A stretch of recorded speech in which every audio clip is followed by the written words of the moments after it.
少年ジャンプス。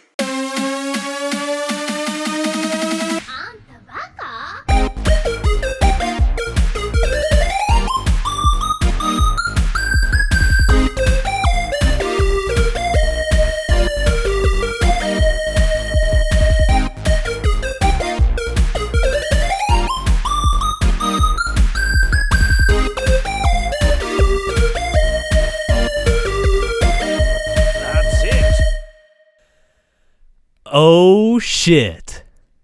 Welcome back to Shonen Chumps, the only anime podcast on the gosh darn internet that features the three of us. As always, I'm Brennan. I'm Sean. And I'm Dylan. And if you didn't know what we do here, we watch anime and then we hang out and talk about it. This week's episode is Samurai Champloo. Yeah, sharp like an edge of a samurai sword, the mental blade cut through flesh and bone. No, my mind's at peace, the word out of order. So if you couldn't tell at this point by our audio recording sounding slightly different, this is our first ever remote podcast, our first ever remote Chumps session. And as you can probably guess, it's because of the weird and scary disease situation going on in the world. We are all sequestered in our individual homes and hope you guys are also safe and well and doing good out there and keeping your chin up. It's been a weird time and a tumultuous time for us individually and as a group, which is why we haven't really had too much time to record a podcast. But hopefully with this new setup, we'll be able to get some more episodes out there to you because we've watched a bunch of stuff. Yeah, I just want to also give a little bit of an update on myself. Our regular listeners probably, you guys know me as the bad boy of the group. And my habit of living fast has caught up to me a little bit. Back in January, I got into a car accident and I broke my arm. So that's part of why we haven't been able to record for the last little while. It actually precedes the COVID stuff. And so we've just been watching anime, but we haven't been able to get all together because we actually live kind of far apart from each other.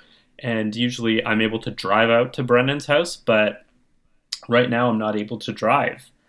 But now everyone's joined me in this self-isolation because that's kind of what I've been doing.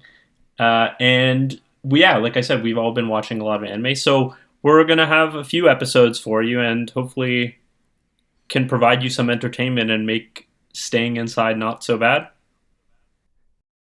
Well, yeah. This is probably the most amount of anime we watch that we've just been sitting on waiting to record. So that's exciting, I guess. Sorry, we should probably specify that although Dylan is a bad boy, he didn't break his arm in like a street race or anything. I don't want the audience's picture of Dylan to be like colored in a weird light. Right. Well, I kind of wanted them to think I was that could have been the option. But no, I was driving on the highway and I got rear-ended pretty bad. So yeah, came as quite a shock.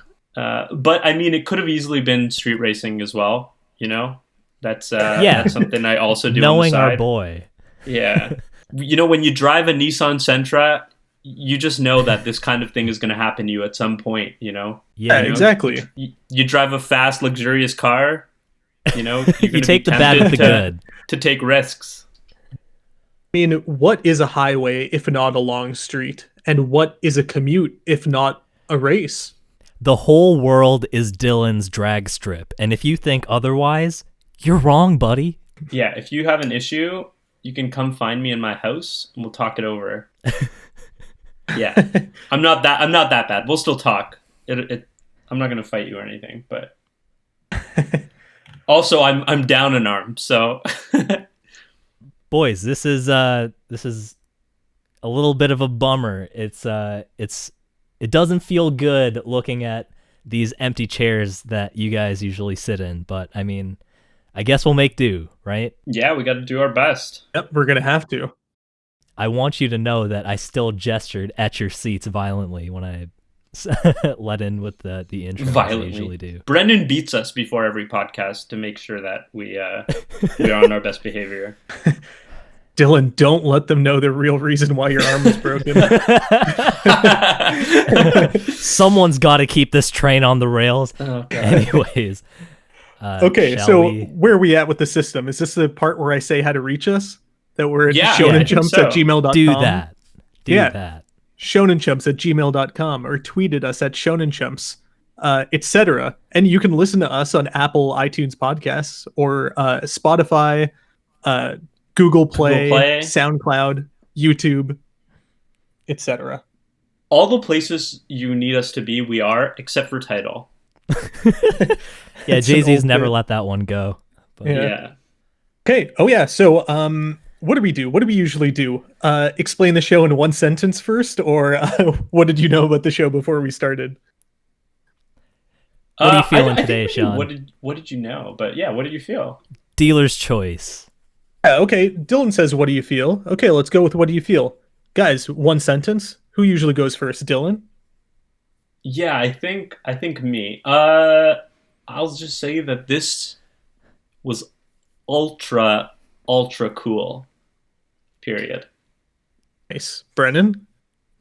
I feel like I had a sentence in mind beforehand, but it's escaping me now. I'm just going to say this was one of the most beautiful experiences I've ever had the pleasure of laying my eyeballs on. Oh my God. Oh, holy shit. Damn, I really didn't have a sentence prepared, which is weird because this is my question. But I guess I can probably distill it down to this one thought. I didn't know that I liked the series until like 11 episodes in. Damn. You know what? I get why you're saying that, because I had a similar reaction, to be honest. Probably not as extreme as you, but yes. I do get that. Damn, that's wild. Mm-hmm. Okay, so what did you guys know about the series before we started watching it? I guess I'll start. All I knew was that one of my friends about like 5 years ago had recommended it to me because it had really cool music and the action was cool. And I knew that it was made by the guy who made Cowboy Bebop. That's pretty much it. Yeah, I think that actually is pretty much covers exactly what I knew too. Those exact things. Nice. For me, I definitely heard about this series a lot when I was younger, actually. Like when I was in high school, I remember people, well, not people, more like person talking about how cool this show was and like recommending it to me. And I guess that kind of checks out because it would have been like a year or two old at the time, because I was in high school in like 2007, 2008 or something. So yeah, that's when I first heard about it. But yeah, like later on developing better anime taste, heard it was by Shinichiro Watanabe, or like directed by him. But I didn't know much more than that. I think actually in the past I might have watched like the first episode and I was like, I'll come back to this, and I just never came back to it. Oh shit. Man, now, this Sean, remoting in the podcast. Oh, sorry, we're both talking over each other. Classic remoting in podcasting. I was going to say, the fact that we have to remote in the podcast means that we can't be quick and witty, because I would have interrupted Brennan to say that he had a 2-year high school career. Because he said he was only in there from 2007 to 2008. Yeah. No, I meant like around that time is when I heard about it. But yeah, sorry for the lag on our jokes, listeners. Yeah. That means Brennan is either really smart or really dumb for being in high school that short of a time. Sorry, Dylan, you were about to say something, and I cut you off to make that joke. Right. Okay. Yeah. No. So what I was going to say was, I wanted to ask you more about how you didn't know that you liked it until 11 episodes in, because like I had a similar experience, And so I'm a bit curious to hear you expand on that. Sure. Okay, so from my experience, like, and I think I still believe this, having gotten through all 26 episodes, I think that all the characters are just, and I don't want to compare the show to Cowboy Bebop this entire podcast, but they're just like worse Cowboy Bebop characters. I still do believe that. But like I didn't realize that any one of the characters was interesting to any extent until episode 11 when Jin or Gene, however you want to say his name, falls in love with that prostitute in a very Slumdog Millionaire type situation. Because Gene was like the most useless character to me, like for the first 10 episodes, but then finally, once like you realize that he's interesting, I guess everybody else becomes more interesting alongside him. Yeah. Right. Yeah. I think initially I had a similar feeling where I'm not exactly sure kind of when I really started to love the show, but during the first few episodes, it was a kind of like, I liked it. It was very pretty and like the action was cool, but I was just kind of plugging along. But yeah, kind of along the way is I just started to really, really like it. Now, it's funny because the first time I ever tried to watch Cowboy Bebop, I stopped after 9 episodes because I wasn't really getting into it too much. And later on, when I revisited it and finished it, it's like kind of like one of the best animes, or maybe the best anime I've ever seen.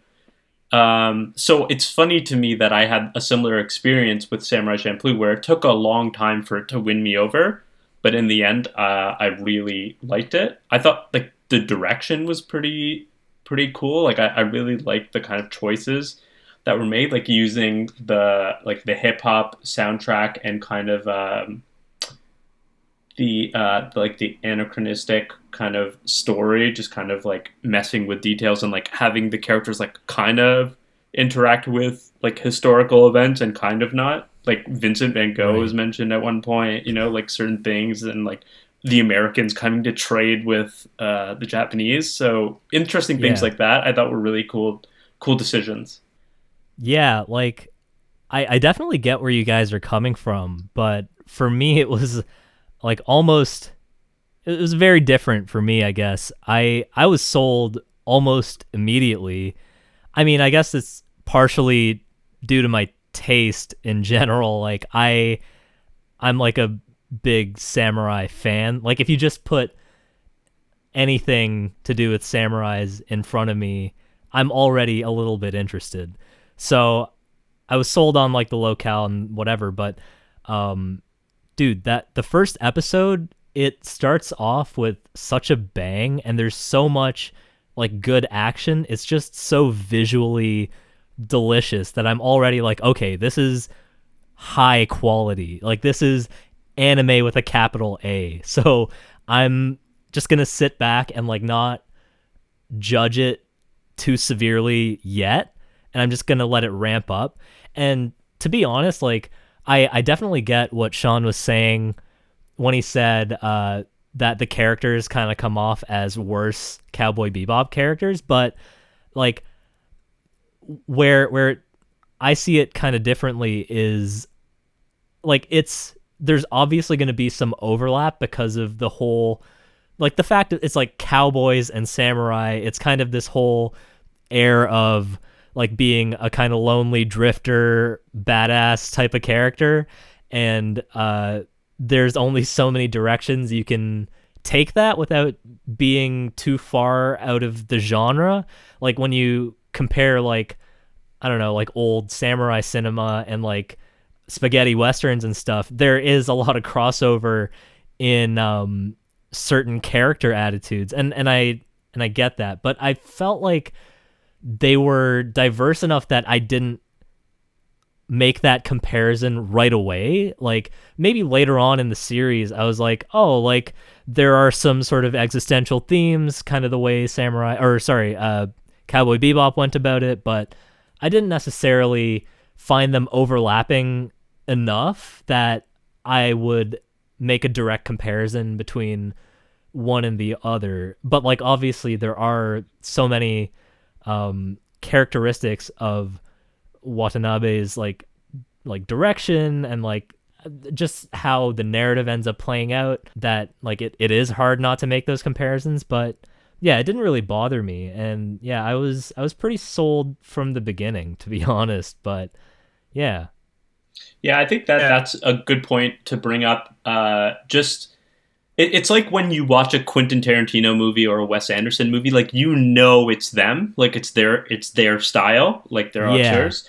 And I think that can also be said for Watanabe pretty much. Like it's very apparent that this is being made by the same person, and I think because of that, because their style is so distinct, it does lead to the comparison of to Cowboy Bebop. And I was really trying not to, but I did find that I was at times, and I know I can definitely say like I didn't enjoy this as much as Cowboy Bebop, and Cowboy Bebop was also deeper, I think, in terms of the characters. I found these characters like a little more flat, and we didn't get. I wish we got more on their backstories, the way we did with Cowboy Bebop. But yeah, so it was kind of hard not to compare them. Yeah, this whole experience felt a lot more laid back than Cowboy Bebop. It's almost like existentialism light, but at the same time, I don't want to say that like this series doesn't have its own merits when it starts talking about like deeper themes and stuff. It does kind of like feel at moments like it's only skimming the surface, but I feel like the way it executes on some of that stuff is just very subtle, and I like that subtlety. Like with Cowboy Bebop, like we did get a lot of like backstory, although it was like fractured and given to us in snippets.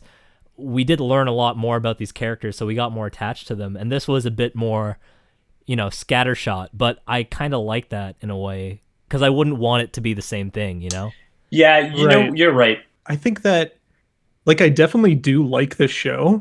By the end of it, like, yeah, I thought it was really good. But I think that the director keeps using the same formula throughout his career. I guess that any, like, director or auteur would. But for this director, it's two diminishing returns every time he reuses the formula. It seems like he just picks a setting and a music type and mashes them together in a way that you think you'll find interesting, like jazz and space cowboys, or which one is this? Like lo-fi hip-hop. Yeah, and samurais. And then in Space Dandy, wasn't it disco in space? Like Space Dandy is the one that I haven't seen. And then there's Carol and Tuesday, which I think is probably the low point of his career, even though everybody loves that show. That's like two like pop bedroom lo-fi singers in like a kind of futuristic setting. Like, yeah, it's definitely futuristic, but not too far off. Yeah, I think he just kind of keeps reusing the formula. Like, this show has very similar structure to Cowboy Bebop, where you have your main cast of 3 to 4 characters. Or I guess Edward joins really late in Cowboy Bebop, or pretty late, so it kind of is 3 characters for a long time. You just have those like 3 character foundation, and then he throws in a 4th character. Like, hey, what if there was a gay European dude who can eat a lot? And how do you guys react to that guy? Oh, but how do you guys react to an artist who's like trying to get smuggled out of the country? Or this, like, he kind of just like fucks with the formula by like throwing a 4th person in every episode, kind of like a monster of the week, but they're not a monster. They're like on your side. Yeah, it's interesting. Yeah, it is very kind of like a new adventure every week. And I don't necessarily dislike that. Now, actually, after what kind of also what Brendan was saying, it did make me think like, yeah, maybe I don't want this to be as like deep as Cowboy Bebop, because I mean, you guys might remember I binged Cowboy Bebop, and that was really hard to do because it was like depressing and really dense, and like it was just really hard. Whereas Samurai Champloo is a lot lighter, and it didn't feel as bad watching a bunch of episodes in a row. So it was that kind of like lighter material that's, I think, more fun for the most part. Yeah, and like some of the fighting and the action sequences were pretty amazing. Oh, without a doubt, man.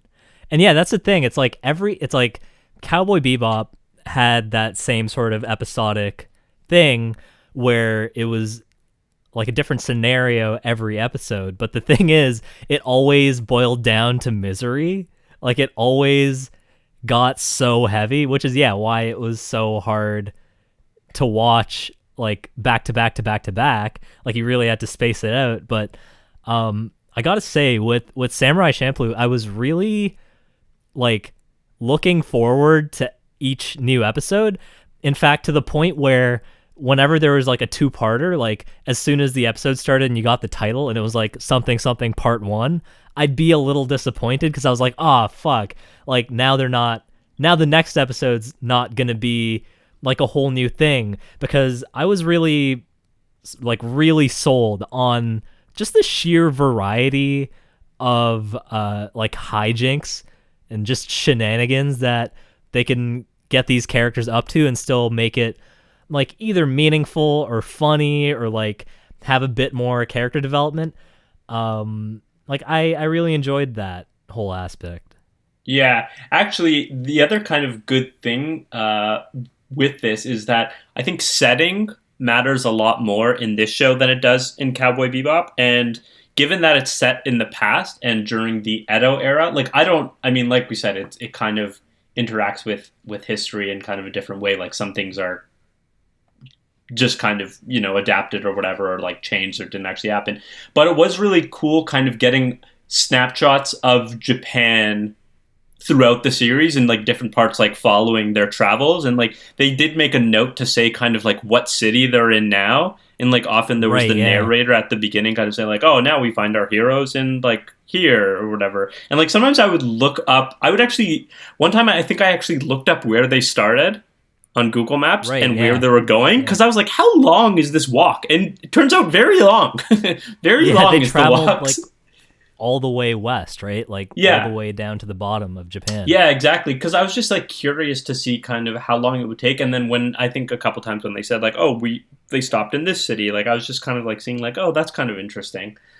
So in that way, it was really cool to see them interact, with the setting and visit different villages and encounter different characters.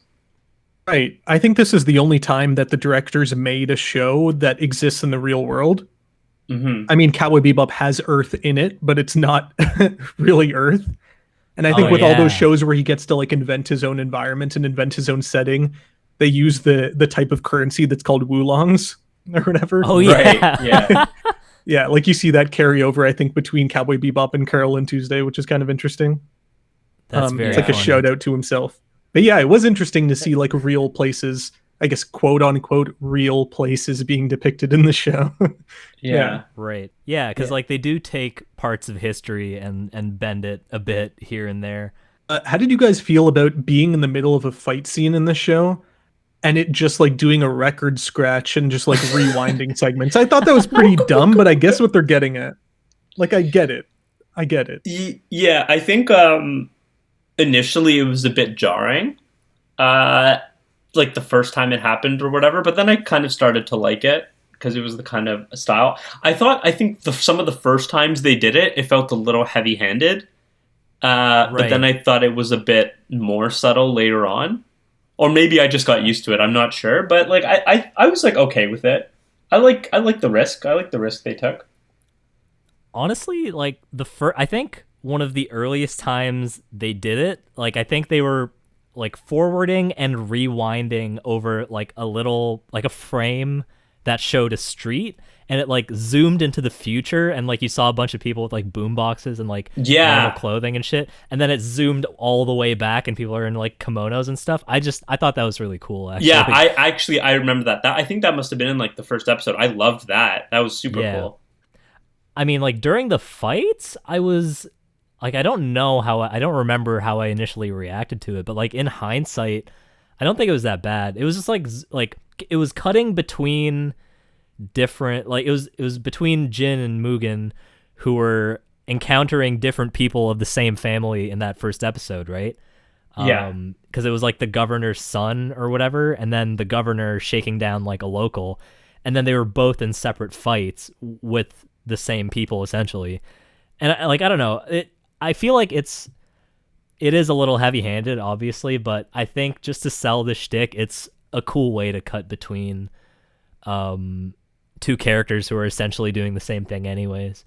Yeah, actually, in that first episode, initially I thought that they already knew each other. Like, I thought they had like split up to do something. So like, I thought they were like both going after that gang, but then obviously then they meet each other and then they fight. Right. Yeah. Another thing like about that scene at the very beginning where they're like about to be executed is like they set up like from the get-go, like you can tell just by like their character designs that they have like Jin and Mugen have very different personalities, but like the place where they do kind of coalesce in their beliefs is that they're not willing to bow to someone who like doesn't deserve the power that they have. Right. They're both they both kind of have like thoughts on like kind of like what's honorable. Like they both have like exactly. a high opinion of that. Yeah. They both like brothels. Yeah, they do. Like they're both Ronin for the same reason. Yeah, that's an interesting point to bring up. It's like both these characters coming from opposite ends, but like meeting in the middle of like, I guess what they define to be like a samurai. Because Jean is like really precise and he has a lot of poise, but Mugen is just like a wild card and he taught himself everything he knows and he's just like a hoodlum. Yeah. I guess like that's what makes both of them interesting, because like if the show didn't have Mugen or the show didn't have Jean, then the other would become very uninteresting. But they're foils for each other, and like that's what gives the show its dynamic. Exactly. Yeah. Yeah. Did you guys watch it in English or in Japanese? I watched it in Japanese. And I watched it in English, which is weird because the voice of Spike in Cowboy Right. Bebop is the voice of Mugen. Yeah. No, actually? Yeah. Okay. Yeah. I was gonna. Wow. That's what I wanted to bring up. So that was really funny because like Mugen looks quite a bit like Spike anyway. Right, with the like hair. with the big hair, and he's got some characteristics of Spike, kind of being like a little more relaxed and kind of just like does things. The devil may care attitude. Yeah, exactly. And then so give the fact that Stephen Bloom does the voice, it was like, wow, this is Spike. But At then you work, realize that it's not Spike. right? Yeah. like almost not at all. Well, yeah, because he's not measured the way Spike is. Yeah, I don't know. It's hard. That makes it even harder to not draw a comparison between the two shows.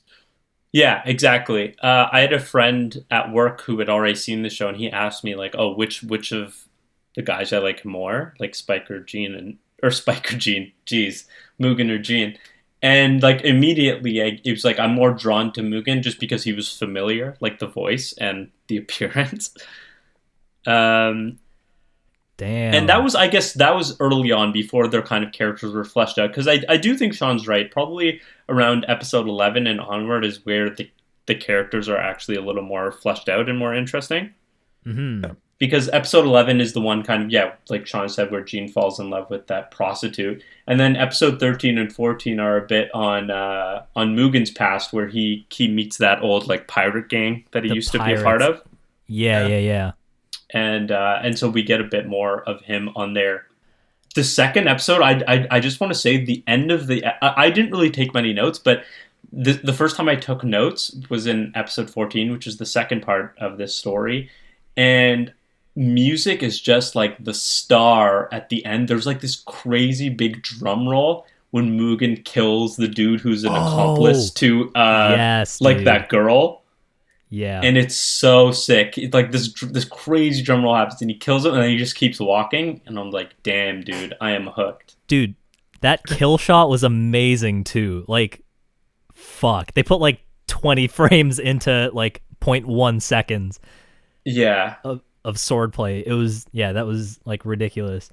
Wait, so what happened there? She was just like gaming everybody around her to try to find her way out of the situation? Is that what happened? Dude, yeah. Yeah, and I think her brother was like abusive or whatever or some shit.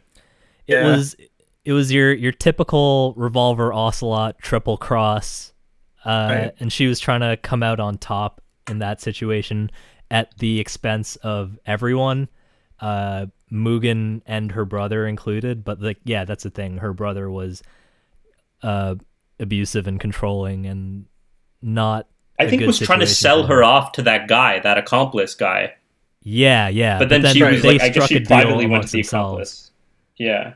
Yeah. I really liked in that like group of episodes how Mugen killed that dude, along like the shore. But then Gene like goes out of his way and like kills like brutally kills two other guys. Right, yeah. Like that are also Yeah. kind of part of it. I liked how they just took care of everybody in that episode. It was pretty awesome.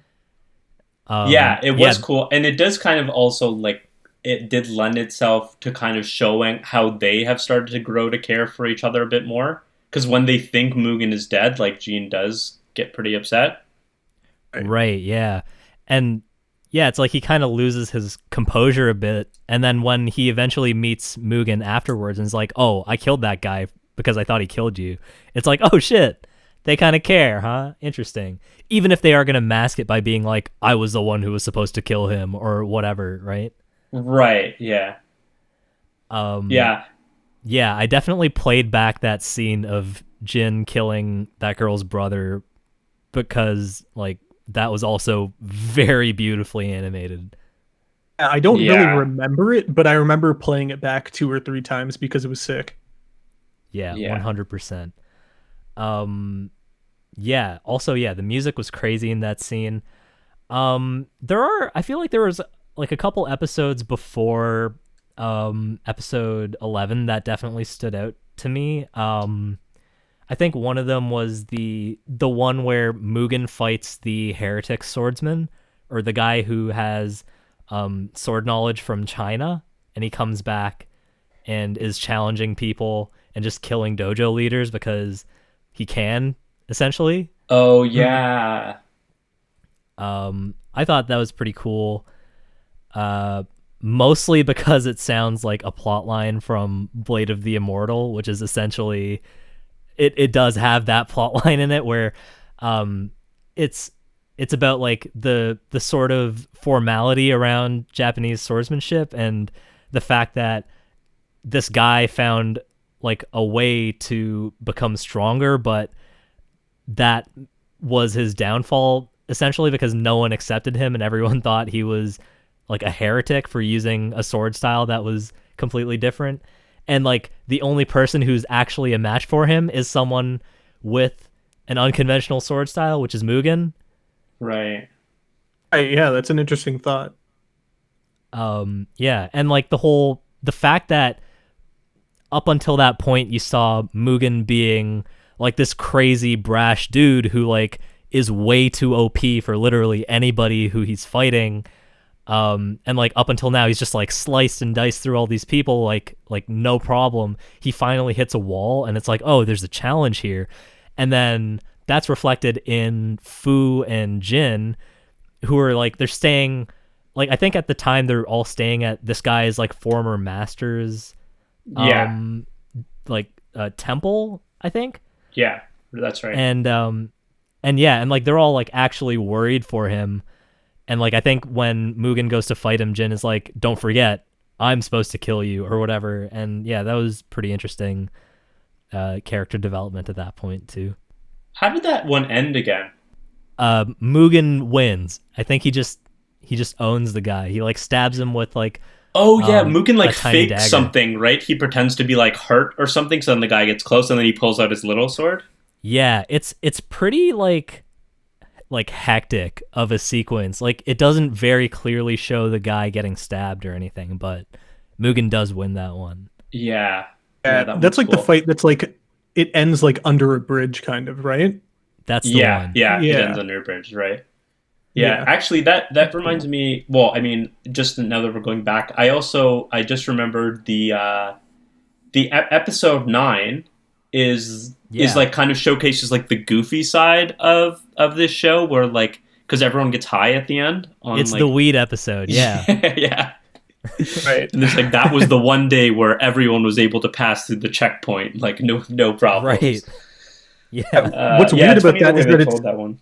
it's like the only episode that's told from the future, I think. like 30 years in the future, some guy's telling Oh, the story Yeah, as an like old when he's man. an old he's man. like, Yeah. That was cool. Yeah, because Yeah. they burn the crops of the masked cult, and like the crops are all just weed. Yeah. And then isn't it like an orgy? Like everybody's having sex? Or did I imagine that part? Maybe. I think there was something. Oh yeah, I remember like I don't know everyone being naked or something like that. Yes. But, Because I wrote But- down everybody gets high and the military all fuck each other in an orgy instead of killing Jean and Fu. yeah, So unless like I imagine that, I don't know. I know. Like when they found Mugen, like he's like arm in arm with like all of those warrior monks or whatever, and they're all like dancing Laughing. and sitting on the ground and rolling around and shit. But like I remember something about an orgy, but I don't know if I just projected that. Right. Yeah, Maybe I don't- projected it. I mean, if you guys both projected it, it probably did happen. I guess everyone was just Unless very you loving guys to watched one it another. together at an orgy. I feel like whoever wrote that episode like has definitely never smoked weed and just listened to like 4 Jimi Hendrix albums as research. That's really funny that you said that, like, they've never smoked weed and they've just listened to Jimi Hendrix, because my note, my first note for episode 15 is, there's a long rap by the narrator. Has this guy never heard a rap before? Because it's just like this rap about like the guys on their journey, and it is just like he has like the voice actor they got has like no flow. I was like, what is happening? Why is this the rap? And then my only note for episode 16 is, man, they really should have hired some not white guys to do the rapping. Which one was that? Wait, episode 16? Episode 16, it's because it's like when they're like walking through the forest and like these 3 guys walk by them and they're rapping about this like ghoul in the woods. Yeah. I remember that. And I was like, wow, these guys have no flow also. It was a lot more believable in Japanese. I was just like, yeah, okay, Okay. sure. Fair enough. Episode 15 has some amazing fight sequences. And Oh my god. a couple yeah. months ago, maybe like a month and a half ago. Oh no, probably more than that. Probably like 2 months ago. Yeah. Brennan and I saw each other, and we had both, I think, just finished it. Yeah, And we were right, at a I party, remember. and we were both like, dude, how crazy was episode 15? Usually we try to not talk about the podcast, or not talk about any anime we're watching until we start recording. Right, but I guess yeah. Brennan and I both felt so strongly about it that we were both just like, couldn't hold it in. We're just like, dude. That Yeah, I guess- episode was I guess we should incredible. go into specifics because that's the episode where Jean goes and has sex with all of the ugly women at a brothel at Yeah. once because he finds Yes, gold in the dude. river, and he hurts his Yeah. back doing it. I have a note for episode 15 that says "Fu does nothing," so I'm just going to take that Dude. at face value, which can pretty much be So- said about the entire series besides the final 2 episodes. Man. And Honestly, episode 15 might be like my favorite episode of the series just because it's so much fun and it's so Yeah. well paced from front to back. Like the minute, like I think it opens on the dude being chased by a bunch of ninja, and then he chucks his bag of money into a river. Right. And then the next day they're fishing, or Jin's fishing, and like Mugen and Fu are just like making fun of the fact that he sucks, and then he just leaps into the river and just comes back with a pile of money. And then the first thing that Fu does is like eat a bunch, and then there's like a running bit where every time Fu eats, she just inflates. Yeah. right. And I fucking loved that. And like the fact that they got in trouble, or like I think the authorities were like looking for them or something, and they find Fu, but like they can't recognize her at all because they're like, have you seen this like tiny lady with a flying squirrel? Definitely not, or whatever. Yeah. And that's when the 2 guys, they leave Fu to go to the brothel, and then Jean gets stuck with all the unattractive women. Breaks his back. Yeah. Too good. And then Faces Mugen back. gets like jumped by his own prostitute, Who's and an Yeah, she's a undercover ninja. yeah, and he like helps her out with her mission or whatever, and then she just decides that they're gonna get married like in the future. Oh yeah, He says that that was when they're splitting up at the end. such Yeah, a funny I love ending. that. Me too, man. It was a Yeah, great it was episode. really cool. Like, well, first it was like she just kept promising to do like nasty stuff with him. Like she's just Right, like, if but you you- help me, I'll. And then she just whispers in his ear, and he's like, Whisper. oh, okay. And then he like Mugen just snaps and kills everyone in front of him. Yeah, when they jump all the way down into that like hole, Right. The and mine. then they just like kill all the people in the basement, in the mine. Oh my god, dude, that's like those fighting sequences were incredible. It was so good because like she's on his shoulders the entire time. Yeah, Yeah, it's Which pretty is- sick. It's amazing. It's just beautiful to look at. How did you guys feel about the characters using modern slang just all the time? like what kind of slang? I don't know, I'm trying to like remember. especially Mugen. I guess I don't have examples of the slang, but they definitely didn't talk like people would talk back then. Oh, sure, yeah. That, We're just that makes sense. Chill and relaxed with like how they speak. I thought it was interesting. Yeah, I guess like that was part of like just like the stylistic choice, and I mean I was okay with it. I think it's kind of like part of the feeling of the show. I think it wouldn't make sense to have like this kind of like hip hop score and these kind of like visuals where like there's like a record scratch and you jump back and forth. Like it wouldn't make sense to do all that and still have like formal dialogue. Right. Yeah. Like that's not really something I encountered in the sub rather, because I mean like it's very obvious that Mugen's Japanese is not the most formal. Like he's speaking like he's really shooting from the hip when he speaks. Like he's like not using slang per se, but like they didn't necessarily in the subtitles they sort of made him a bit more vulgar. I feel like what he was actually saying and what they decided to put in the subtitles were maybe like amplified a little bit to sell the fact that he's a bit less cultured than Jin or even Fu for that matter. But like I thought it was enough that you could tell the distinctions in their personalities, but it wasn't like overbearing or anything. Yeah, how did you feel, Sean? Because you brought it up. Oh no, yeah, I think I said all I need to say. Like, yeah, it was just interesting to see. Like, I was not expecting that from the show. I guess like it doesn't really make sense with like Fu and Jean, but like with Mugen, yeah, like speaking in like modern like relaxed slang makes sense. And while you guys were talking, I was thinking about like the whole hip hop aspect of the show and how like that only really makes sense because of the weirdness that Mugen brings along. Like if I was watching a show with Jin and Fu and there was hip hop music, I'd be like, "What? What is this? This is weird." Yeah, that's true. Yeah, you're right. Yeah, Mugen kind of carries those aspects in with him. Yeah, it really, Yeah, wouldn't, he's it like- really wouldn't feel right. I guess he's like the soul of the show. As much as I don't really like his character, like I don't really know. I don't think I like any of the characters in the show. Just like I guess I'm speaking on a personal level. Like I guess Yeah. like they're fine characters or whatever. But Yeah. yeah. It's like interesting because like with Cowboy Bebop, I think I love all the characters.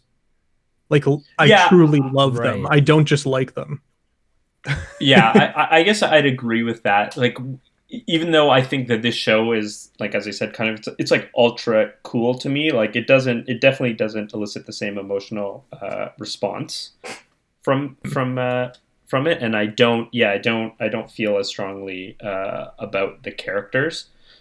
Right. I guess the characters are more, I guess, just like a means to an end for this like really interesting story. Right. Or just No, like I don't know what it is. It's just like a chill feeling. Like I think we didn't really talk about like the intro music. I never skipped that once. Like I relished Me neither. listening to that opening track. Like it really brings you into the story and like it really sets the mood nicely. And it's just like such a fun like low key chill track. And I think that is really kind of what the show is going for as a whole. Yeah, for sure. like on that note, it's like I definitely see what you guys are getting at. Like yeah, every character in Cowboy Bebop had like a sense of depth that you don't really see here. But I feel like what this show does to make up for that is like, remember how you guys mentioned like the character of the week, like all of those randoms that just kind of show up along the journey. I feel like the interactions with those characters are kind of enough in certain ways to kind of like highlight the deeper aspects of our main trio that we don't really get to see because not every episode is the heaviest thing. But like, for example, like I think it was the one with those 3 rapping dudes on with the ghost and whatever, and that guy who's just like wandering the woods like looking for revenge or whatever because his whole village and family got burned to the ground.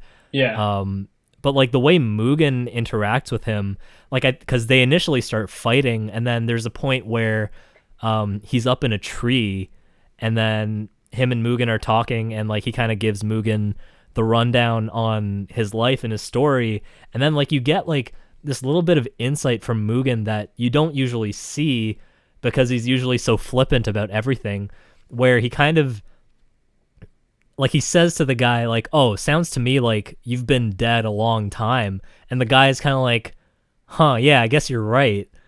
And like I thought that was a pretty cool moment because like you see more stuff about like Mugen and his sort of capacity to understand, I guess, like other people's trauma because he's been through similar shit. Like he didn't really have anything and he's seen all that fucked up shit on the island that he grew up on, and like his interactions with authority and like seeing how like initially he was charged with a crime that like it wasn't really his idea. It was that pirate guy's idea, but he still got put in front of a firing squad for it. And then this guy's telling him his story about how the government more or less came in and like swept the village to get rid of a disease or something. And like, I don't know, it's just like moments like that that are cool, and you can kind of get more of the like the depth and complexity behind these characters. But yeah, I don't know. Yeah, I mean that is the kind of the same approach as that Cowboy Bebop took. Right, more or less, right? But you kind of see them on these adventures, and then you get to learn more about them, kind of through their actions with other people. Mind you, there are specific storylines that end up telling more of their background than just like a new person they meet. They actually interact with characters from their past. But yeah, you are right about that. I think like these characters do have depth, but we don't get to learn that much about them, or maybe that's what it is. Like, we don't get to learn as much about them as you do about the characters in Cowboy Bebop. And yeah, maybe that's like kind of, like I said, I feel like it's probably not the intention for that, because I think this show is trying to be like something different. Yeah, I think you're right. Like, I think in Cowboy Bebop, a lot of it is character focused. Like, this show is really about the characters, and you're kind of distracted by the adventures they're going on. Whereas Samurai Champloo it's more really about the adventure that they're going on, and the characters are kind of a distraction from that. Definitely. Yeah, I think it's like kind of the opposite. Even though like all the similarities are tricking us into thinking that they're supposed to be similar, I guess they're not that similar, or at least not 100%. Yeah. But they've got the same bones, which is tricky. Right, yeah. Yeah. Yeah. Now, besides our 3 main characters, I would say the next most character that we see is probably Sarah, the blind woman, or the next most character who's like, I guess, kind of fleshed out. Right. Would that be? Would you guys agree with that? Like, is that? Yeah, I definitely. guess that makes sense. She's like the video game boss that's fighting for her son, right? Yeah. The video game boss. Oh, it's so funny that you say that. You don't defeat her, you just like teach her a moral lesson, and then she like gives up and she's like, now you can pass.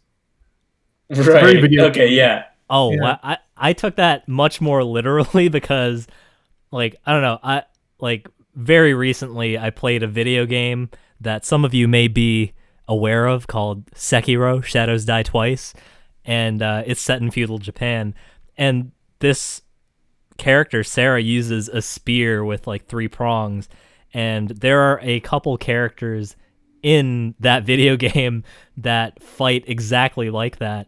So watching Mugen and Sarah fight was like, it's just a less edgy Sekiro. I was like, holy fuck, this is just a video game.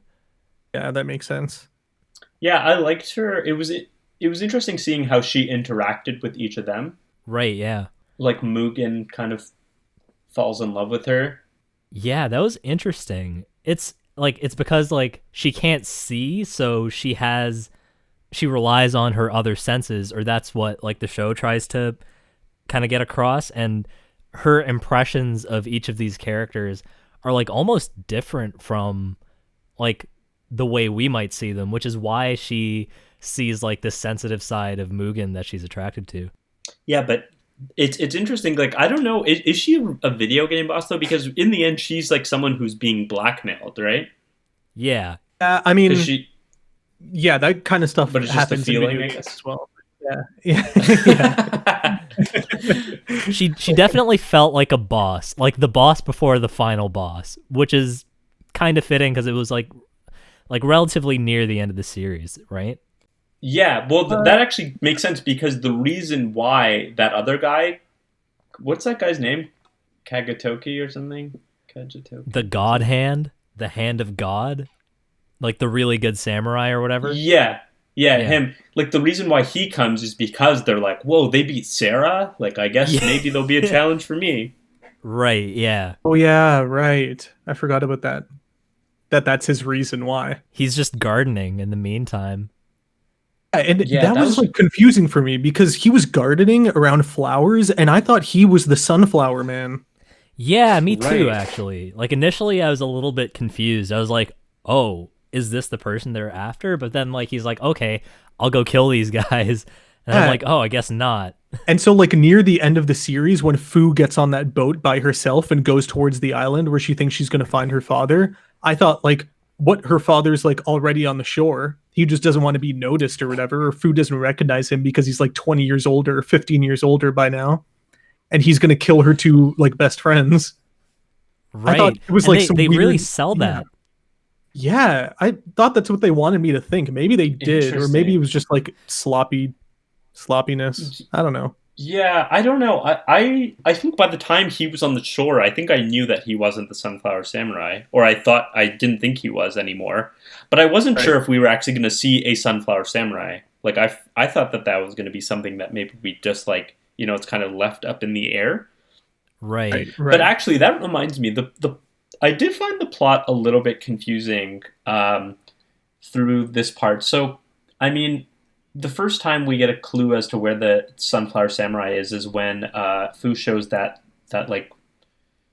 metal thing or whatever it is to the German dude, and he's like, "Oh, you want to go to like Nagasaki or whatever, right?" Yeah. And then there's that episode on those hidden Christians where it's like Francis Xavier's grandson, but he's just a Japanese guy with a fake nose. Oh, yeah. Also hilarious, by the way. They're like, this nose is not real. It's like, wait a minute. He's not European at all. Oh, God. But yeah, like, it was kind of confusing. So there's like these secret Christians in Japan, and the Sunflower Samurai was one of them. But then I think they got attacked in a place, so then they all had to like hide. But like, I didn't understand why the government doesn't want Fu to see her dad. Well, the thing is, they were using Fu as like a means of finding him because he was a very good samurai. Like, he was a very skilled fighter, and he was part of a resistance that the shogunate wanted to crush, if I remember correctly. Mm-hmm. So by following Fu, they found him, but he's already like dead at that point because he was sick with an unrelated disease. But like the whole reason he abandoned Fu and her mom was because he didn't want them to get swept up in all of the like anti-Christian like witch hunting that was going on, more or less. But at the same time, he wasn't willing to abandon his faith to kind of comply with like the societal standard. So being left at odds like that, I guess he just kind of dipped and was like, all right, see you later. Yeah, that's interesting. Like, I mean, yeah, what you said makes sense, but I initially thought that they just didn't want her to find him. Like, I know at the end it definitely did seem like they were just like tailing her in order to find him and kill him, but I feel like there was points where, like Sarah or whatever was saying, like you have to kill them before they reach him. Right, because I think what the government was afraid of, well, first of all, they know that Mugen and Jin are both very capable, and I think they regard them as a threat. So that's enough as it is, because I mean they're both technically wanted. Like Mugen and Jin are both technically criminals that the government are after to begin with. But like, I think what they were scared of is like not knowing that Fu's dad was like bedridden. They thought, oh, if this guy joins this group, they're going to be like a serious problem. So we need to deal with them while they're scattered. Was my understanding. Yeah. Gotcha. Okay, yeah, that makes sense. It was pretty interesting though. I liked that trio of brothers that came after them at the end, along with like the God Hand Samurai or whatever. They were cool. Yeah, it was creepy. Yeah, that felt like a Tarantino movie or something. Like just an old man in a wheelchair shooting you in the back. Oh my god. Yeah, honestly. Yeah. You know what? I was bugged by like the guy in the wheelchair. I'm like, how did he get out of that house before it collapsed? Because remember they're all in like that barn or whatever. Oh yeah. And then like it gets destroyed, and like Mugen and the other dude who can walk run out. I was like, how did that guy survive? I don't like this. Right. Felt very Breaking Bad-esque with the the yeah guy in the wheelchair delivering. Hector, I caught that energy too, for sure. Yeah. I was a big fan of the scythe on a stick. That was cool as fuck. Yes. Oh yeah. It was like an scythe. intensely formidable weapon. Yeah. It's like Mugen is like this god amongst men on the battlefield, and then he's getting his fucking ass kicked because of this one weapon. It's crazy. Yeah, I know. Like, who is this man wielding this weapon that's like that can go toe to toe with like the best samurai of all time? Who is this man? Who are you? And the brothers, they were the guys from like the first episode, right? Like the guys that got like attacked and burned up in Fu's bar. That's who those brothers were, right? No, they were on the ship that. Oh, they were on the ship. Okay. That Mugen and his pirate buddies initially attacked, and then Mugen got in trouble for, and then he jumped off the cliff. Oh, okay. Yes, got it. But then the pirates bailed on that, and they just kind of left Mugen to die. But before that happened, Mugen fucked a bunch of them up. Right. Okay. Okay, I'd be remiss if I didn't bring up like how this show kind of just like dismisses women in general. It's kind of weird. Or just for sure. Fu was like captured so many times, and they call attention to it as a joke sometimes, but like it still happens anyways. And there's like there's almost no point to it. It's like they don't do it to make anything interesting. They just do it to like I guess inconvenience Mugen sometimes. Yeah. And it's not just Fu, it's just like Fu, yeah, like all women except for that one blind one are just like defenseless, and just like everybody's being raped constantly. Yeah, I wish that they had made Fu more useful, because that did bug me too. Like I wanted to see like something happen where she saves them, or like she uses like her intelligence, but they did really sidestep her a lot. Yeah, and it's kind of like she was stuck playing the funny man the entire time. Like she's always comic relief. Yeah. And like like, I don't want to bring this up, but like Faye is useless, but in like a very funny way. It's like she's like clumsy and like dumb, but it's always like it always makes sense and it's always like kind of funny. And I always feel like bad for Faye for more than one reason.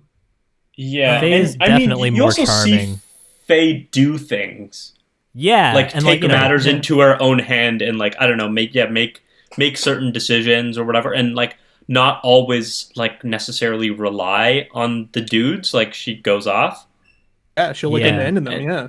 and like yeah. So I mean, so it was there, and like I don't know, this food didn't really have any kind of characteristics like that. and like Faye can hold her own in a fight.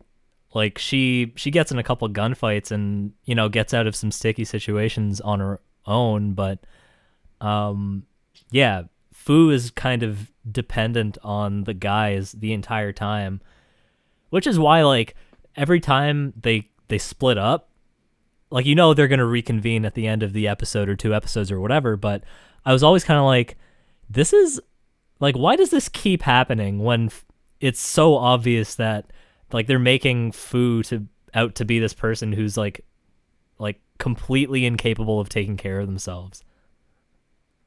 Yeah. It's very weird. It's like the only action she ever takes that means anything is when she flips the coin that has like 2 sides of heads at the beginning or whatever. Right. Like, No, that's it it. just she just lies about the outcome. I think. Oh, is Like, it? She just doesn't. Yeah. Oh yeah, she Okay, knew right, the yeah, entire yeah. time. Okay, yeah. Yeah. So that was kind of, and I guess she saves them from the prison, Right. or like tries to. Oh, yeah, right. I mean, Uh, like like as much as that does ring true, like it's definitely like a point you can't really contest. It's just like proofs in the pudding, but for what it's worth, it's like I was watching and reading like a bunch of stuff finishing Samurai Champloo, and just like people's takes on it, and like kind of what the overall meaning was of this show, and like what like Watanabe was kind of going for. And like something that I kept encountering was just sort of like the show being very much about like the value of friendship, and like not necessarily like, despite all 3 characters being lost and completely purposeless, in the end they split and go their separate ways, but this time they've got they know that they have friends now, and they feel more complete as people. So not to say that Fu doesn't serve like any like, sure, there's so many things where, or so many times where she doesn't do something where she could have done something, or like could have been written to do something cool, but she does serve an important role in the way that she brings the group together. Like, not to say that she acts as the glue, but I feel like all 3 of them kind of bounce off of each other and walk away from the situation as more fulfilled people. And I think if she wasn't in the equation, like if you cut Fu out of the equation and just put like Mugen and Jin on like a journey together for some different reason, I feel like it wouldn't feel the same. You know what I mean? yeah. You're right. No, I think she is the glue. And yeah, that is a good point. Kind of like the heart of the show, and it kind of is with Fu, and it does create the bond between these characters, because you couldn't really have Mugen and Jean bond organically without kind of Fu being there. And that's like part of the, I guess, the point, right? Because like, I mean, initially they just want to kill each other, and they only like set aside their differences because they owe Faye. Or Faye, Jesus. Fu. Well, you know what? That's Watanabe's fault. He should have named it. But they One syllable. owe Fu for that, and it's only because they're forced to not kill each other that they are able to become friends. Yeah. No, I totally get that, and it's interesting. Sorry, but I just want to say, like, it feels like the show doesn't want to have Fu in that role, but it like has to have Fu in that role. You know? Right. That's fair. That's fair. Oh, I was just going to say, how did you guys feel about them all separating at the end? And also, how did you feel about them not dying? Because it felt a little unbelievable. I thought they were both going to die and be succeeded by Fu. Yeah, I really dislike when shows like treat death so seriously and like everything's so grounded. I mean, like some of the fight scenes weren't grounded, but like the people dying in the show were grounded. And when you die, you die. And when you're injured and you're like bleeding out, you're going to die. But then in the final episode, like that's all thrown out the window. And like no matter how many like death blowing kills you have on you, like you're gonna survive, which is super weird. Them walking off into the sunset separately at the end, like I think is intensely stupid, intensely dumb, and I hate when shows end like that. But it is more meaningful to the message that they're trying to send. Like, how do you say that people are better off with friendship in their lives and that you'll be more content in your life even when you aren't with your friends than by having them go down a forked road that splits three ways? Like, obviously, the better ending to that show is to just stay with your friends and hang out together forever. But I guess they needed to sell the final idea of the show in 60 seconds, and that's how you do it. Like, I don't know, because like I didn't necessarily like I wouldn't have necessarily gotten, or I wouldn't have necessarily not gotten that point if they weren't together at the end. Like, I got that they were they separated, but they kind of always have each other and their friendship kind of in their hearts or whatever. But like, I don't know. I still would have like. It didn't really make sense to me that they would split up at this point. Like, I don't know. What else have they got to do, dude? Yeah. It's the Edo era, bro. You don't have responsibilities. It's true. I mean, see, it's just like, yeah, first of all, I agree with Sean when it comes to like the stakes of dying kind of being taken away at the end there. Because yeah, you do see it throughout the series, like when Mugen's fighting Sarah, for example, he gets stabbed like real bad, if I remember correctly. The first time around, like he had like bandages around his stomach. And I was like, oh fuck, like so there's real stakes here. But at the end, I mean, first of all, I don't want to like underappreciate the moment where Jin comes back with his hair down and he's like flown in the wind and they have this fucking crazy duel, like this final stand. Like that was cool. I enjoyed that moment, but I think some of that was like lost when Jin decides to use like his suicide move that his master, he has like a full flashback where his master's like, don't use this move unless it's like your last resort because you will die if you use it. And then he uses the move and he gets stabbed. But then there's no in between, you know? I mean, like maybe it's just like a time thing, like they didn't have enough time for him to be injured and then come back. I mean, like him and Mugen do wake up much later and then they're like, oh, you've been asleep for 3 weeks or whatever, but I don't know, like it did feel kind of easy that Jin was able to walk away from that. However, I feel like if they did both die at the end, it would be too much like Cowboy Bebop, and it's not an ending that this show deserves. If you know what I mean, like Cowboy Bebop had this huge buildup of like melancholy and misery up until the very end, and it's like, oh, these people can't escape their demons, they're going down with their demons kind of thing.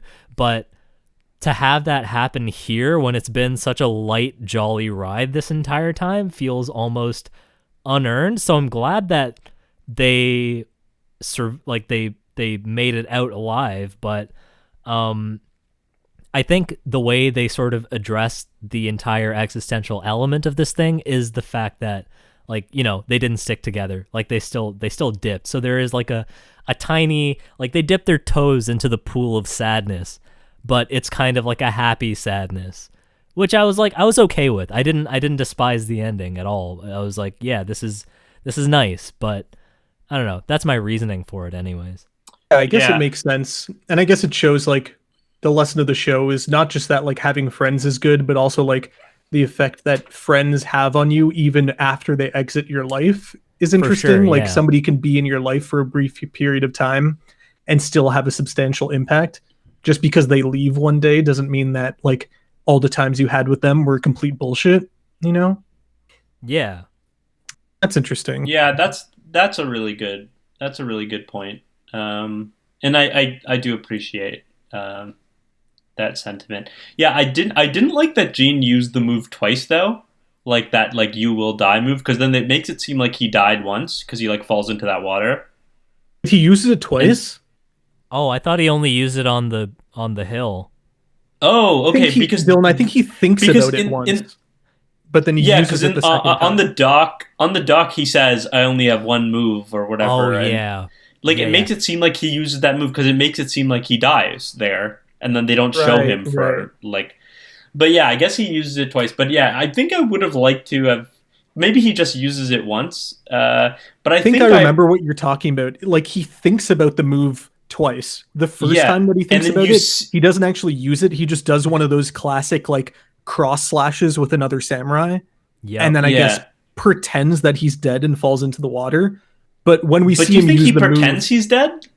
Well, I figured I he don't must know. have actually gotten hurt. he got move, hit. yeah, no, he got hit, but like I guess maybe he falls into the water for show, or maybe the fall was legit. I don't know. He's a made up character. Yeah, because because I thought I took the fall as it actually happened because like he lets the assassin get like a really long head start, because then the guy goes Right. over, is able to kill the sunflower samurai, and is then able to stalk food to the top of a hill, and then he shows up, right?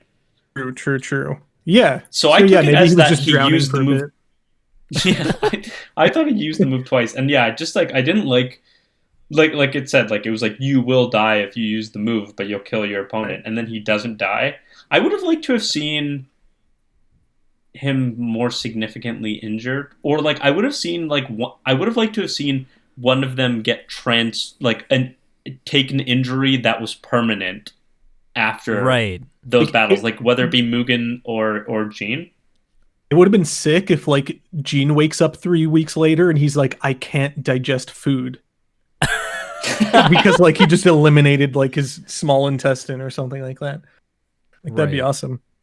But yeah, no, just to reiterate, I guess he just uses that final like suicide move just the one time, because it like very Yeah, specifically I is guess when you so. turn around and stab yourself through the stomach.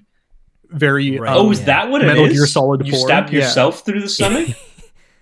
yeah, Oh, that seems well, what like, it is, right? wait, And then you he get the didn't guy stab behind himself, right? No, I don't think Wait, he then what stabbed was himself. it? I think you just open yourself up to an attack, Yeah. and you will take a major wound, but it'll also allow you to attack them.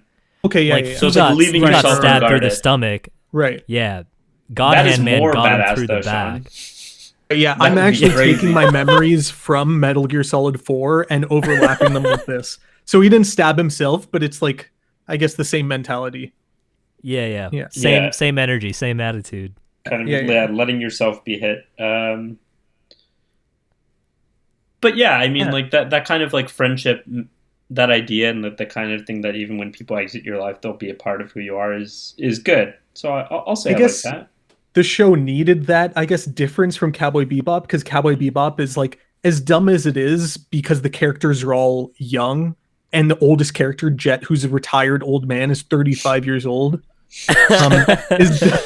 As dumb as that is, how like everybody's at the end of their life and kind of just like chunking along until they fucking die or whatever. Everybody in this show is relatively young. Like they're like what, 15, 17, and 19 or something like that, or 15, Oh, yeah. 17, They're- and they are 20. I quite don't young. know. Something like Oh, that. are they that young? Like I knew Fu was like 15, but I didn't know how old the other two were. Man, Gene, the like hardened soldier, is like 20 or something. I don't know. Yeah, he was. Huh. I think he's in his early 20s, or he might just be Huh. 20. Yeah, something like that. So Good that's old interesting. anime. All I those know. young characters. Mm. Did you guys like the fact that Jin wears glasses? Before I answer that, does he need his glasses? Because I was a No. little unclear. No, they said there's for show. Yeah. And how come when he first takes off his glasses in the pawn shop, like his vision is blurry? Oh, true. Right. They do like a POV shot, don't they? Somebody tell me why. Wow. I guess he just called their bluff, dude. Like, yeah, unless we're all misremembering this somehow. I don't know. But that yeah, weirded me no, out. you're right. I No, don't they get are it. just for show. But I mean, like the thing is, they look like glasses that like Snoop Dogg would wear, like these tiny thin little frames. Yeah, that's so true, man. It's like 2005 Ray-Ban aesthetic. It's probably the I mean, inspiration. honestly. Snoop Dogg? But like, Yeah. I did some research, and glasses did exist in like the Edo era, and like people did have them to different degrees, but they didn't look like that for sure. But I liked it. I was like, okay, cool vibe. I dig it. Like, glasses in general wouldn't have made Gene seem like a huge loser, but the type of glasses they put on him made him a much bigger loser than he needed to be. Yeah. Also, it's worth saying the three main characters in this remind me of like the three main characters of Bleach. If you could have three main characters in Bleach, like Oh my. the main, like Mugen being Ichigo, Ishida, which is like the bow and arrow guy in Bleach, is kind of like Yes. Gene. And I guess Wow. like just for the fact that there's a female, you could either choose the black-haired girl or the red-haired girl in Bleach, who I forget the Oh names of no. entirely. Rukia? Oh yeah, Rukia. Yeah. Oh. Yeah. Wow. Yeah, those are very close character archetypes, Yeah. actually. Yeah. It's almost as if the creator of Bleach is a hack. I'm just joking. Any Bleach fans, it's coming back. It's back, baby. Is it? Yeah. I've never watched Bleach, but I remember people talking about it. I'm pretty I sure the read- creator of Bleach is like a huge Radiohead fan. Oh. Because I first Ooh. heard of Radiohead, just as a side note, I first heard of Radiohead because I really liked Bleach, and Ishida, the bow and arrow guy, on like the Bleach wiki or something, it said his character's theme song was Idiotech by Radiohead. And so I Ooh, listened to wow. Radiohead because of that. And now Wow. the second anime, or like the next anime or manga made by the Bleach creator, is called Burn the Witch. Oh, Yeah. Which is- I saw like a That's preview cool. for that. To me, that's just a huge Radiohead reference. I mean, obviously, Right. Yeah, I Burning mean, Witches was around before that, but yeah, I Right, did not yeah, I make guess. that connection at all. yeah. Huh. Back Okay. to the show. Yeah. Yeah, I don't know if Um, there's anything I don't else know. I need to say. Oh, actually, wait, that reminds me. In episode 23, the interpreter for the Americans, because everyone's just speaking whatever language you're watching the show in, like Right. in the dub at least, the American interpreter when talking to the Japanese people is just doing a generic Asian accent, Oh my which, god. which is great. It's Yeah, very yeah, the funny. Americans in the show are Yeah. legit racist. Dude. I think they Okay, use so- like some fucked up terms. I kind of forget. Oh no. Probably. I was wondering how they tackled that in the dub, because in in the sub, it's like it was pretty funny because you could tell that they definitely had like one native English speaker, and like the rest were Japanese people trying to sound like racist Americans. So that came off pretty funny, but like I don't know, I was just like, this is gonna be such a shit show in the dub. Oh Yeah, boy, was it. That's funny. Mugen, there's a sick scene. It's all I have to note from that episode is Mugen throws this pitch really hard and cracks some guy's rib. And it does like an X-ray vision shot where you see your rib being cracked. It's like Oh, some yeah. Mortal Kombat Mortal- 10 shit. Yeah. I thought that when I saw that. Yeah. Yeah, that was really funny. I also liked how just everyone died. Like there's body bags on the side of like the Japanese team. Like everybody dies one by one. Like the old man croaks first. It's like very over the top and very funny. Dude, that shit's awesome. Oh, I was just gonna say, there's also the episode that is like how the way Cowboy Bebop did the Alien episode. There's like an episode where they're just like in a ghost world, and then they just never pick up from that. Oh yeah. They go into okay, that you know mine what that shaft. was? Dude, What? I was so Oh, it was a confused by mushroom that trip, right? episode. Yeah, they eat mushrooms at the beginning, Yeah. and I only made the connection much later. Oh, really? I was like not sure initially, but then the fact that they didn't continue, I was like, oh, so it was just the mushroom trip then. Yeah, the thing is, Right. I have a note in my notes for that episode, and at the end I wrote like, "Oh, I thought this whole episode was like a mushroom trip episode," which means that I don't think they explicitly say that it is the mushrooms that's causing this hallucination. Yeah, they don't. It's Yeah, almost they like don't. They they don't. pull the mushrooms out of the ground and they fall beneath the ground or something like that, Yeah. and then they're in this zombie land.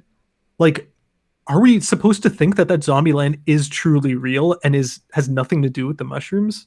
I don't know. See, that's what I was wondering about too. Like, in the end, I kind of chalked it up to the mushrooms, but it is weird because they do make it seem like it is this like kind of real world, and at the end, yeah, it's not like it's revealed or anything. At the end, it looks like the zombies are all going to kill their leader, and when the episode ends, I don't know if you guys watch the full ending credits, but the ending credits, the song gets detuned at the end.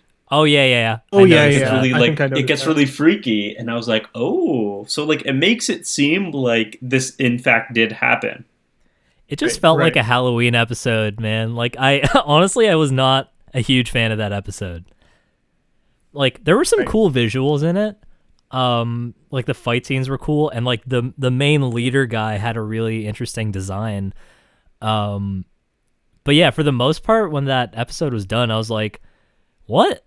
Like that was such a weird tangent. I was Yeah. not feeling it. And It's then kind when of I realized, it's equivalent yeah. to the Cowboy Bebop, like the lunch episode where the lunch is left in the fridge alien for too thing? long. Yeah. Yeah, Yeah, but that was good exactly, though. yeah. That Yeah, was yeah, like that a lot episode was really good. better. And this episode is side by side with the baseball episode, so both of them together, and they're both beside when shit goes down with the finale of the series. So it's almost like Yeah. I guess the creators needed to kill time, or they wanted to get the fun shit out of their system before they dealt with the heavy shit. I don't know. Right. Yeah, it was I guess way so. too much shenanigans for like that late in the series. Yeah. I kind of want to go through my notes, or I guess all our notes, and see if there's any funny stuff that we picked up on. Like I can say, like I really Yeah. liked at the end of the first episode when the credits say "the end" and then "psych" to be continued. Right. That Yeah. was Oh yeah, interesting. that was good. I really liked in the graffiti episode at the end of that, like the turnaround that the two brothers were actually fighting over Momo, the flying squirrel, and not Fu. Yeah, Wait, right. they were fighting over who? The squirrel. Oh, were they? Yeah, dude. Yeah, but they were talking to Fu like they were interested in her because the squirrel was just on her at all times. Yeah. Oh, funny. I don't even think I realized that, or maybe I just forgot. Very funny, man. Fu is treated like fucking D from It's Always Sunny in Philadelphia. Like nobody respects her, man. It's Oh, funny. Yeah, it's man. pretty rude. Oh, in episode 2, there's this funny scene, maybe even my favorite funny scene from the entire series. It's when Gene is in a hot spring with another guy, and the guy just turns to him and says something like, "Did you know that like sometimes male fireflies are attracted to other male fireflies?" And Gene just gets up and leaves.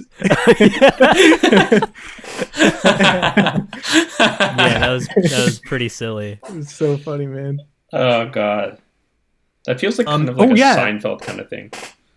That does sound very Seinfeld, yeah. Or like in a Friends episode with Chandler, because Chandler is so afraid of being gay.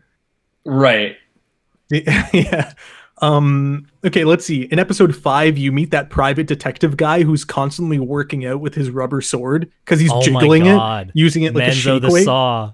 Yeah. Yeah, it's like a shake weight. He was the originator of the shake weight. Exactly. Oh god. What else? Yeah, there's the weird Van Gogh sexy painting or whatever. Oh, dude. The funniest thing about that whole scenario is that this like hack artist who like no one respects in Japan like tries to make his way to Europe, and then once he gets there, he gets immediately deported.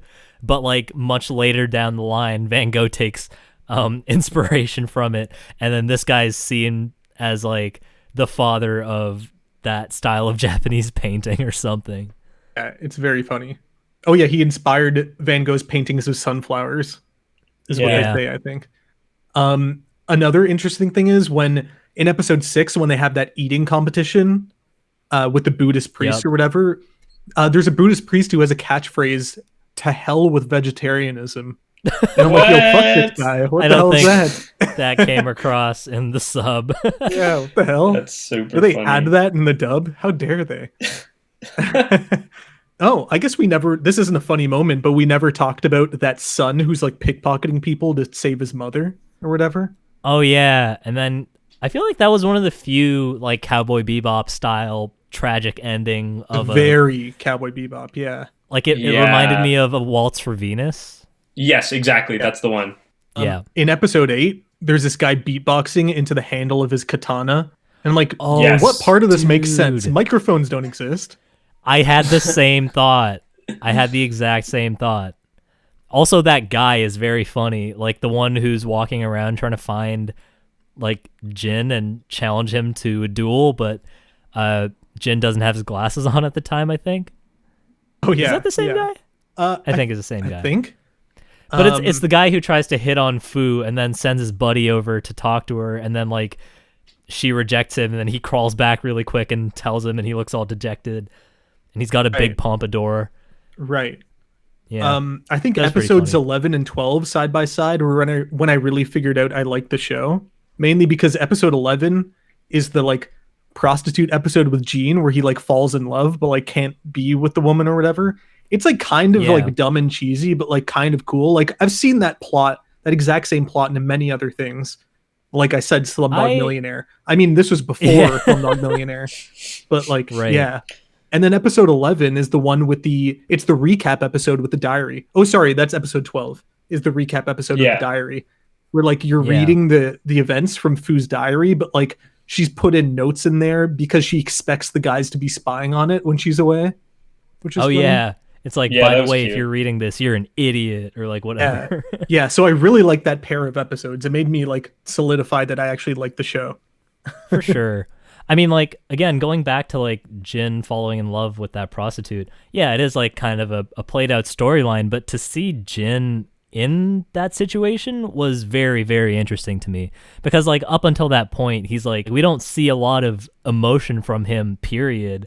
It's like, oh, like I think at some point, Mugen and Fu both like contemplate Jin's sexuality, but yeah, I thought it was interesting to see someone so stoic be like moved to the point of like near obsession, where like the pillar of rationality in that like dynamic is being moved to the point of irrationality, where he sticks his nose in people's business and like tries to set her free from her shitty husband Right. and the people forcing her into that life.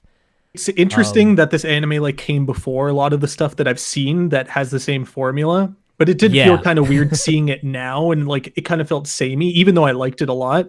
Like Drive is like that exact formula, the movie Drive. I mean, it's Oh, not the exact. yeah. She's not a prostitute, but you know, She, in a shitty life situation. silent Yeah. man takes it upon himself to save woman from situation she might not need to be saved from. Yeah, Dude, that is exactly that. I did not make that connection at all. Yeah. But like, what's funny is in the background of this whole episode, Mugen's literally training a fucking dung beetle to fight. Oh yeah. Oh my god. So silly, That's man. funny. Okay, in episode 13, we see like the flashback of Mugen and like the island where he came from, which is just an island full of convicts. So it's just Australia, right? Yeah, I guess it's the Australia of Japan. Yeah. Like, I'm pretty sure like Okinawa is part of that group of islands that they mentioned. Okay. So yeah, just like tropical. What else? What other notes do we have? I like that episode 15 is called Bogus Booty. Oh yeah, I think I noticed that when the episode started. That's funny. Damn, that's a good name for a rap song. Yeah. Oh yeah, in episode 17, the episode ends with "to be or not to be" continued. Dude. Like, but or not okay. to be is in brackets. Yeah. Honestly, like that ending was so beautiful. I feel like the series could have been done there and I wouldn't have complained about it. Like that was the end of that arc with the ghost man who should have been dead or whatever. But like when they all reconvene and walk into the sunrise, and that song by Tsuchi is playing, You. It's just, and they're like over the credits, it's like cutting between like that student's grave that Jin had to kill, and like the guy's like weird instrument that he left in the tree, and they're all just the most beautiful painted backgrounds. Oh yeah, that's another thing to say, is that this show's painted backgrounds are fucking gorgeous. They're just so delicious to look at. And like that whole credit sequence is just like back to back to back to back, that shit, and just wonderful music. I was just like, I was in awe, man. It's funny that you mentioned that episode 17 could have been an ending, because it actually is the ending of like season 2. Right, so, yeah.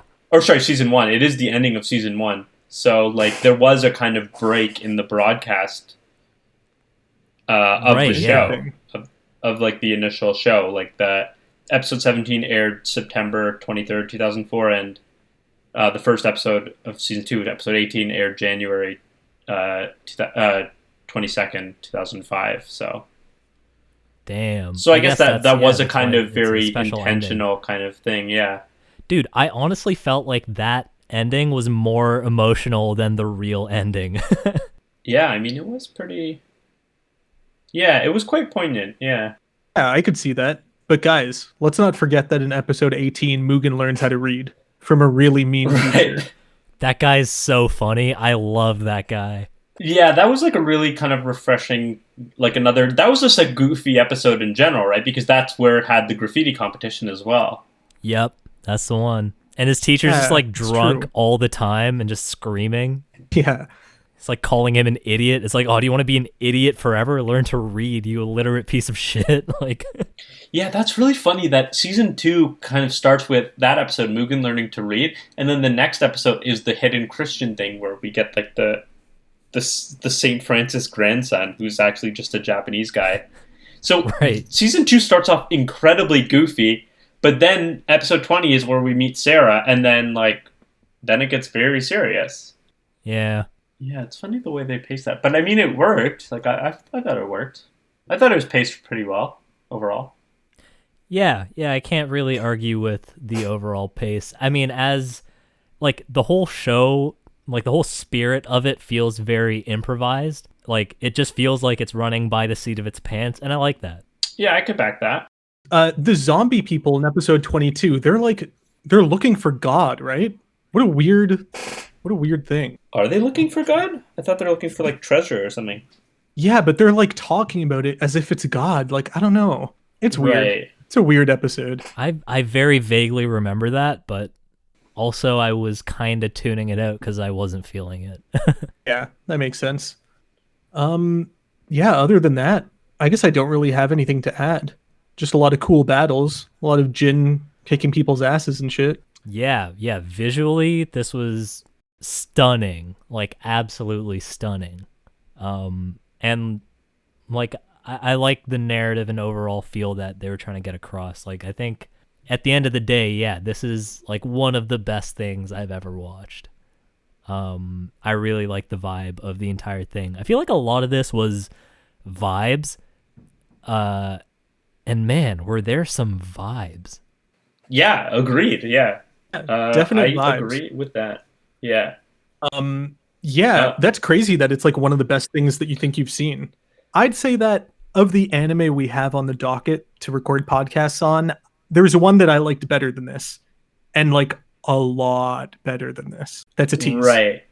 On that note, maybe we should wrap this bad boy up. Sounds like a plan to me. So we've been the Shonen Chumps.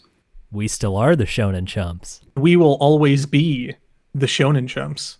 You can listen to us on YouTube, Apple iTunes Podcasts, Spotify, SoundCloud, etc., and email us at shonenchumps@gmail.com or shonenchumps on Twitter.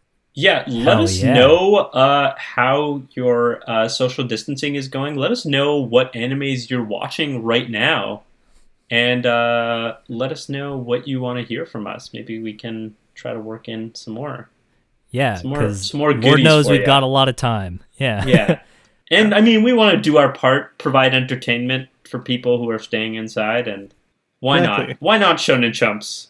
This is doing a lot for me too. It's been a lonely time, and it's nice to hear your voices and hang out and talk about anime with you two.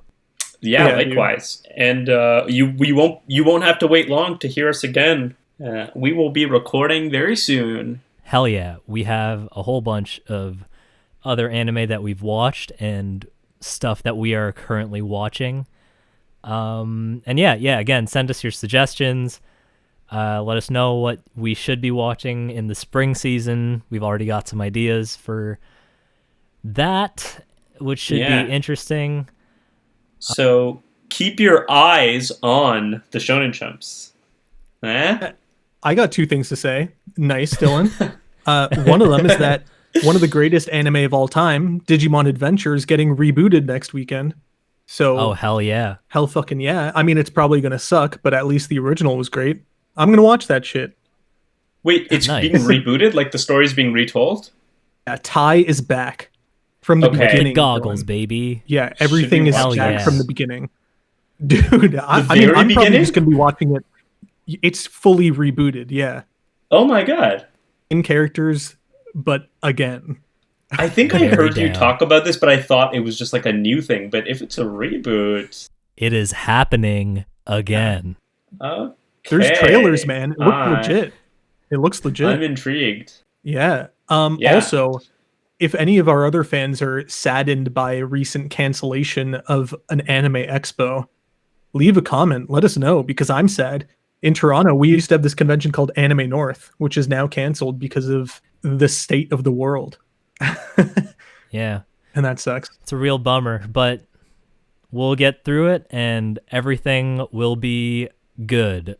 Keep washing your hands and take care of yourselves. We are sending our love to you. Oh, yeah. Peace out. See you, Space Cowboy. See ya.